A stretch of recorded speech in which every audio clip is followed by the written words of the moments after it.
నమస్కారం. నేను doctor Sunil Dachepalli, senior orthopedic, robotic joint replacement మరియు keyhole surgeon, Yashoda hospital, Somajiguda. ఇవాళ మనము ఈ చిన్న వయసులో మోకాళ్ళ నొప్పులు ఎందుకు వస్తే చూద్దాం. ఎందుకంటే పెద్ద వయసు అనేది చాలా సహజం, అరిగిపోయి ఉంటాయి, నొప్పులు వస్తుంటాయి, కాదన్ను. కానీ చిన్న వయసు ఎందుకు రావాలి? ఇప్పుడు చాలామంది చిన్నపిల్లలు చూస్తే మోకాళ్ళ నొప్పులు అంటారు, పిక్కల నొప్పులు అంటారు, పాదాల నొప్పులు అంటారు. సో ఫస్ట్ అక్కడి నుంచి చూసి తర్వాత కొంచెం younger age group like adolescent age group, దాని తర్వాత యంగ్ అడల్ట్స్. సో అక్కడ దాకా చూద్దాం మనం.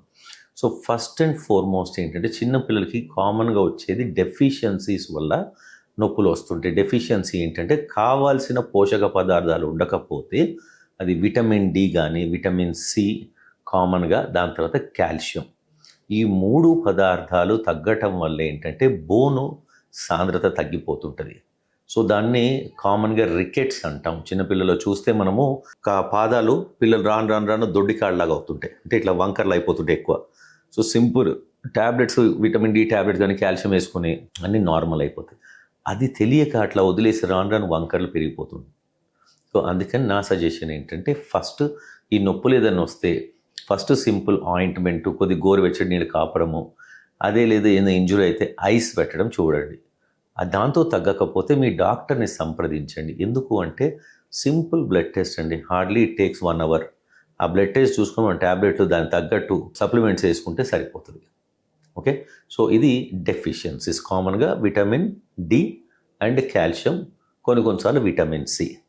ఇది ఒకటైంది. దాని తర్వాత ఇంజురీస్, ఇంకొంచెం పెద్ద వయసుగా లేచి నడవటం అది స్టార్ట్ చేశారంటే ఆబ్వియస్లీ ఇంజురీస్ అవుతుంటాయి. కాకపోతే ఇంజురీ కాకుండా కూడా నొప్పులు రావచ్చు. ఇప్పుడు సడన్గా పిల్లలు హైట్ పెరుగుతున్నప్పుడు మోకాళ్ళ ముందు కానీ మోకాళ్ళ దగ్గర కానీ పాదాల దగ్గర నొప్పులు వస్తుంటాయి. ఇది ఎందుకు అంటే వాళ్ళు హైట్ పెరుగుతున్నప్పుడు ఆ గ్రోత్ కాటేజ్ కూడా పెరుగుతుంది. కొన్ని ఏరియాస్లో ఏంటంటే ఈ మోకాళ్ళ ముందు ఆ పెరగటం అనేది ఎక్కువయ్యి అక్కడ నొప్పులు వస్తుంటాయి, అక్కడ కండ మీద నొప్పుతూ ఉంటుంది అనమాట. దాన్ని ఆస్గుడ్ ష్లాటర్స్ డిసీజ్ అంటారు. అదేం వరీ లేదు. అదేంటంటే దానికి కొంచెం టైం ఇచ్చి ఎక్కువ ఆడకుండా దానికి రెస్ట్ ఇచ్చి కొంచెం ఐస్ ప్యాక్ ఆయింట్మెంట్ రాసుకొని సరిపోద్ది. దాని తర్వాత పాదాలకు వస్తే ఈ చీలమండలం ఉంటుంది, అక్కడ సివర్స్ డిసీజ్ అంటాము. అది కూడా అంతే, బాగా పరిగెత్తే పిల్లలు ఏంటంటే కొన్నిసార్లు ఆ బోన్ బాగా పల్చగా ఉండేసరికి అది తట్టుకోలేక కొంచెము ప్రాబ్లం వస్తుంటుంది. ఇది మీరు ఎక్స్రే తీస్తే అదొక్క ఏరియా మాత్రం వైట్గా వస్తుంటుంది. దీనికి కూడా పెద్దగా ఏం చేసేది అవసరం లేదు, కొంచెం యాక్టివిటీ తగ్గించి ఆయింట్మెంట్ రాసుకొని రెస్ట్ ఇచ్చి ఐస్ పెట్టుకుంటే సెట్ అయిపోతుంది. సో ఇవన్నీ చాలా సింపుల్. అందుకనే ఇప్పుడు మీరు అన్నెసరీగా ఏం చేస్తారు, ట్యాబ్లెట్లు బాగా మింగిచ్చేయడం, పెయిన్ కిల్లర్స్, ఆయింట్మెంట్లు, తర్వాత తీసి రుద్ది చేయడము అన్నెసరీ, ఇంకా కొంచెం ప్రాబ్లం ఎక్కువ అవ్వచ్చు. సో అందుకని మీరు తగ్గ డాక్టర్ని కలవండి. నెక్స్ట్ ఏజ్ గ్రూప్ తీసుకుందాం, కొంచెము యంగ్ అడల్ట్స్, అడాలసెంట్స్ అంటాము. వాళ్ళలో ఏమవుద్దంటే ఇప్పుడు ఇంజురీస్ కామన్గా ఇప్పుడు ఏంటి బాగా యాక్టివిటీస్, పరిగెత్తడము లేదా సైకిల్లో బైకో అట్లాంటి వాటి మీద, దాంట్లో లిగమెంట్ టేర్స్ వీళ్ళకి కామన్గా అవుతుంటాయి. ఇప్పుడు గేమ్స్ చూస్తాం, ఫర్ ఎగ్జాంపుల్ ఫుట్బాల్ ఆడిన వాళ్ళకి చాలామందికి ఏంటంటే మోకాళ్ళు ఒకటి, పాదాల్లో ఒకటి. కామన్గా పాదాల్లో అంటేనేమో లిగమెంట్ టేర్స్, మోకాళ్ళు అయితే ఏసిఎల్ టేర్ అంటాము. అండ్ ఈ టేర్స్ అయిన తర్వాత ఏంటి వాళ్ళు నడవడానికి బాగా నొప్పులు అవుతుంటాయి అండ్ కాలు కదిలిపోతున్నట్టు అనిపిస్తుంటుంది. ఇది అవుతున్నప్పుడు మాత్రం డెఫినెట్గా మీ లిగమెంట్ స్పెషలిస్ట్ని కలవాలి. ఎందుకు, ఈ చిన్న వయసులో అందరూ భయపడేది అంటే అమ్మో ఆపరేషన్ అంటే ఏమైనా అయిపోద్దేమో అని. ఎస్, అవసరం ఉండి కాలు కదిలిపోతుంటే డెఫినెట్గా సర్జరీ చేయాలి.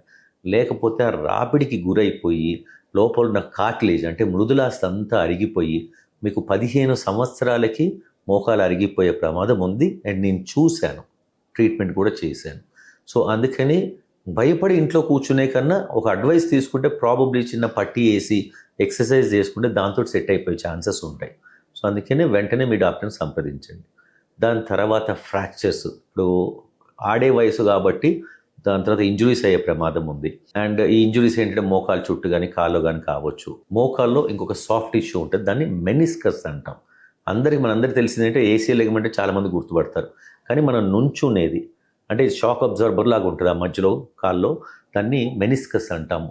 అది కూడా చిన్న టేర్స్ ఉంటే దానికి ఆపరేషన్ లేకుండా ట్రీట్మెంట్ చేయొచ్చు. కానీ టేర్స్ బాగా ఉంటే వీళ్ళంత తొందరగా మీ డాక్టర్ని సంప్రదిస్తే, ఎస్పెషల్లీ కీహోల్ స్పెషలిస్ట్ని, దానికి మేము ఏం చేస్తామంటే చిన్న ఘాటు పెట్టి జస్ట్ ప్రాబ్లీ ఒక పెన్సిల్ మందం పట్టేంత ఘాటు పెట్టి దాన్ని స్టిచ్చింగ్ చేస్తాం.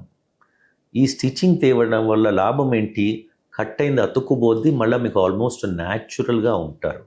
చాలామందికి ఈ విషయం తెలియక లేట్ స్టేజ్లో వెళ్తారు, అప్పుడు బాగా పాడైపోతే ఆ ముక్క కట్ చేసి తీసేయాలి. తీయటం వల్ల మీకే లాస్, ఎందుకంటే ఏదైతే సాఫ్ట్గా కుషన్ ఇస్తుందో మోకాలు అదంతా పోయింది.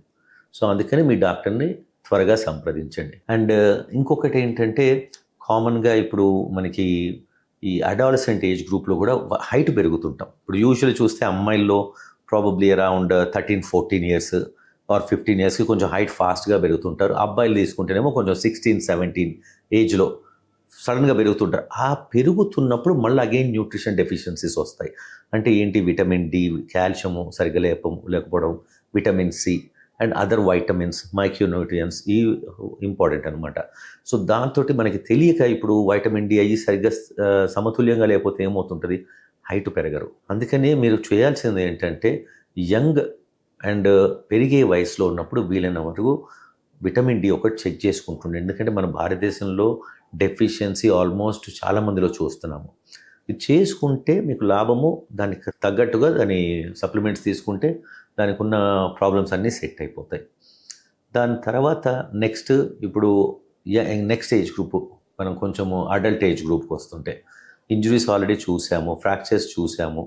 దాని తర్వాత ఏంటంటే ఈ ఆర్థరైటిస్, కీళ్ళవాతం అంటాము. కొంచెం మీకు ఒక 18-19 వచ్చేసరికి మొత్తం జాయింట్ పెయిన్స్ రావడం అది మొదలవుతుంది కొంతమందికి.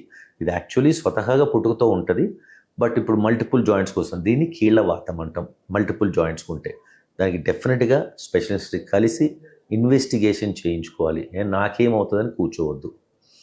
నెక్స్ట్ స్టెప్, ఇంకొంచెం పెద్ద వయసుకు వస్తే మోకాళ్ళ నొప్పులు ఇప్పుడు కామన్గా నేను చూస్తున్న 35 కూడా అరిగిపోతున్నాయి. ముఖ్యంగా గుర్తుపెట్టుకోవాల్సింది ఏంటంటే, నిలబడి ఎక్స్రే తీయాలి.